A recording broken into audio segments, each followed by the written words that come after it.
Throwdown tonight between Jim Randall of ASAP Barbecue, and I see a few of his teammates in the crowd as well, and Executive Chef Jack McMurray from formerly with Sage Restaurants, currently the defending champion at Taste of St. Louis. All right. Jack has been with us the last several months along with Jim, and since November, and these guys do a phenomenal job cooking, but also a phenomenal job, and I think you will enjoy sort of the sideshow as well. That being said, what we're going to do is both chefs have prepared a dish tonight, and they are going to serve both dishes to you right away, front end. You are going to then judge both dishes on which one you think is best on taste, appearance, complexity of dish. We're going to take a vote by hands. We're going to take those votes and set them aside. Then each chef is going to come in and describe how they prepared the dish. They're going to give you a presentation verbally on how they prepared it, which ingredients they used, and you are going to judge them on their presentation, on the difficulty of the dish, and just sort of your overall thoughts on which dish is better. You're going to see one dish served on a black plate. You're going to serve one dish, see one dish served on a white plate. And you're not going to know whose it is initially when you judge the food. Then they're going to come in and you're going to judge them on their presentation. We also have the incomparable Dan Garland as well. From Garland Wines, and you're going to sample 3 different wines this evening. The first wine, while the chefs are bringing in their dishes and starting to plate them, is going to be a kind of like an aperitif wine. I just want to say something real quick. Frank is talking too much, and that's a good thing. But it's gonna take us about 12 to 15 minutes to finish up. Got it. And then have fun. And it's kind of like the best rigging system. But remember who I gave the money to? Damn you. That being said, we do these classes the last Tuesday of every month. Sometimes we move to Monday, sometimes we move to Wednesday, but as a rule, the final Tuesday of every month. And there's a lot of familiar faces, but a lot of new faces tonight. So I want to thank you all for coming and supporting a small business like St. Louis Home Fires, like Garland Wines, like Mr. Harry's Carnival Foods, BBQ ASAP Championship team for coming out this evening. And you're going to hear some very exciting news about Jack and where he's going to turn up, Chef Jack McMurray, where he's going to turn up and where his restaurant's going to be located. Let me check with my 2 prima donnas here to see if they're ready to bring in. They're fighting in the parking lot. They're fighting. Remember, we're going to judge in the first portion of the class on the appearance and the taste. You're not going to know who you're tasting. It's going to be black plate or white plate.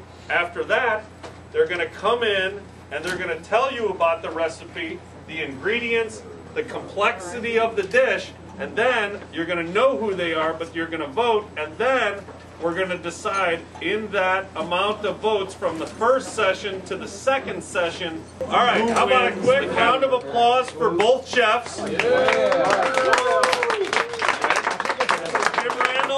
Mr. Jack McMurray. We don't know which plates were black. We don't know which plates were white. Did everybody receive a black and a white plate? Yes. Okay. After careful deliberation, do you know which way you're going to vote for the first portion of the evening? Yeah. Everybody's comfortable with that? About 5 or 6 people joined a little bit after you started. So if you want to reiterate how it's going to be judged quickly. At this point, first portion of it is black or white plate vote. Taste, appearance, tenderness. Second portion is going to be difficulty of dish, number of ingredients, and the presentation that these chefs now give to you. So first part of the evening for this highly coveted stainless steel Chinese See, we missed that. import It's the mini-me grill. It is the mini-me grill. And their picture with me at the conclusion of the evening. They're going to over-pepper now. First vote, let's start with black plate. Raise your hand. All right.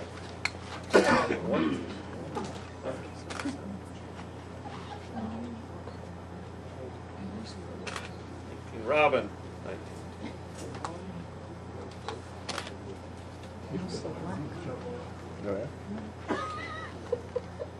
All right. What do we do, black plate? Right, hold on, you can't vote for both plates. Either. Right. All right. More wine to drink. So we did black plate. How many vote for white plate? White plate.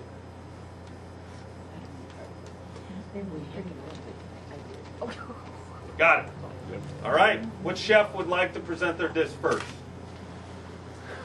Chef Jack. You know, I didn't say anything. So we just discuss it. Yeah.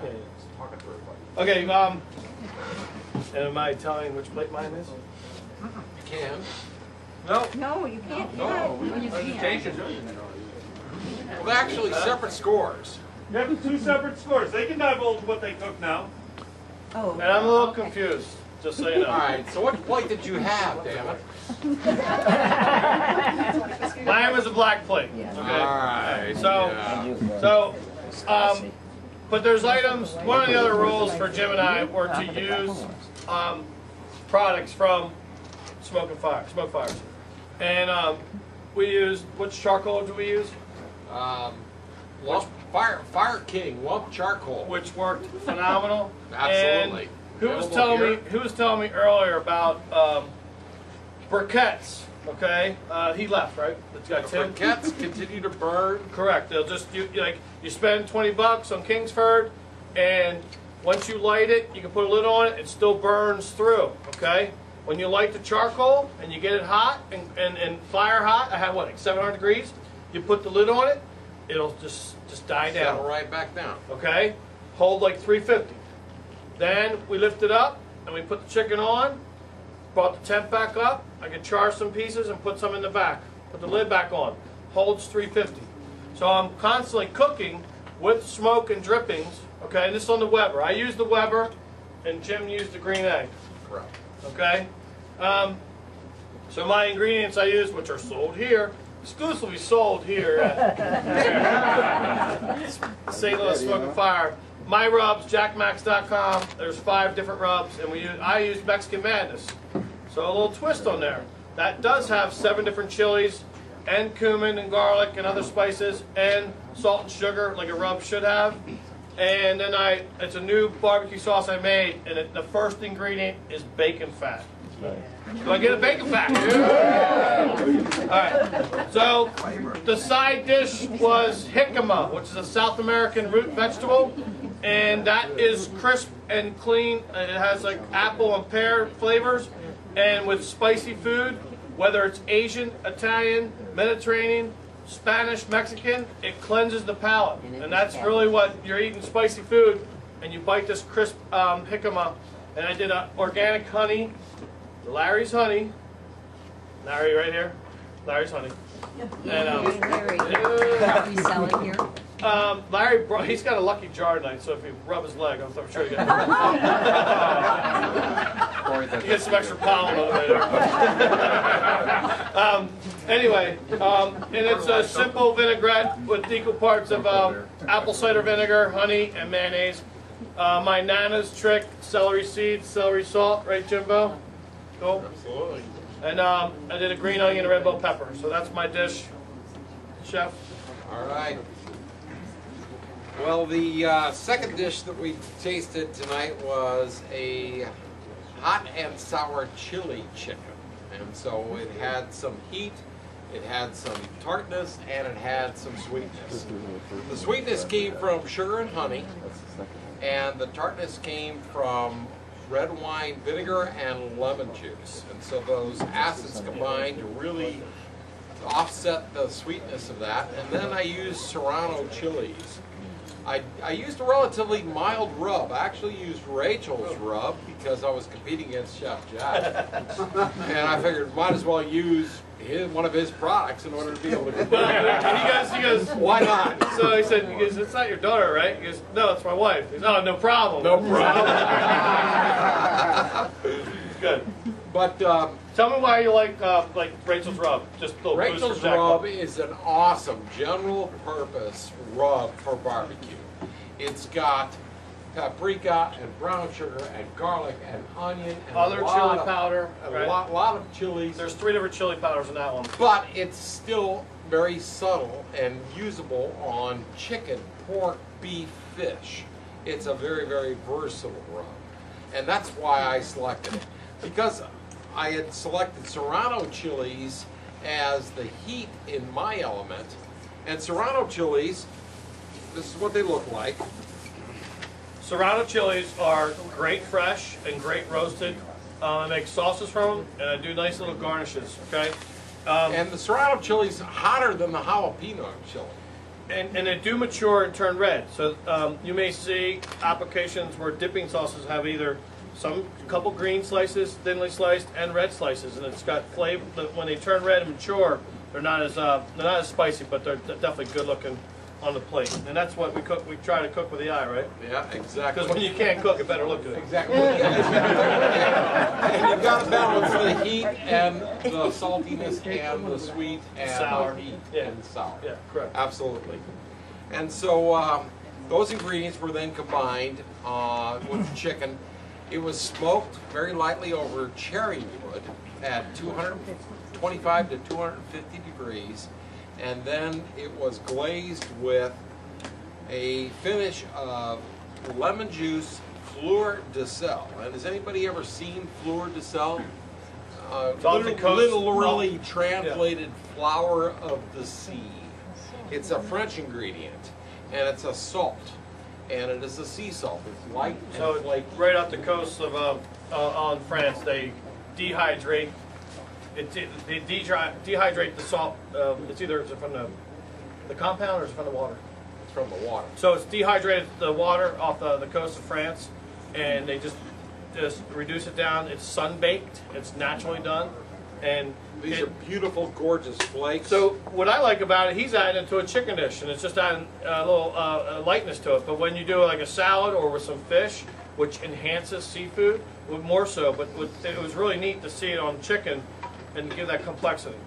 Yeah, and then I just drizzled that with a little bit of extra virgin olive oil, and that's how I finished that dish. Question on yours. It had a little bit of a pepper taste. That was those Serrano chilies that I was. That was the pepper? Yeah. Well, I said if I may cut in, he had sliced them thin through his. It was almost like a mop sauce, Yes. which was a thinner broth. After he's done cooking, he was glazed. mopping it and glazing it. And I was like, someone's gonna get the hot plate. We're talking about who's was hotter. And if you've got a bite, if you've got a slice of chili, it was a very thin slice of chili, but Was it it was good still flavor? had a nice little heat to it. Yeah. So. Yes. And that's the Serrano. And I have a whole lot of extra Serranos up here. I'm going to leave them on the table. And anybody who wants to pick one up and taste one or take it home, welcome to it.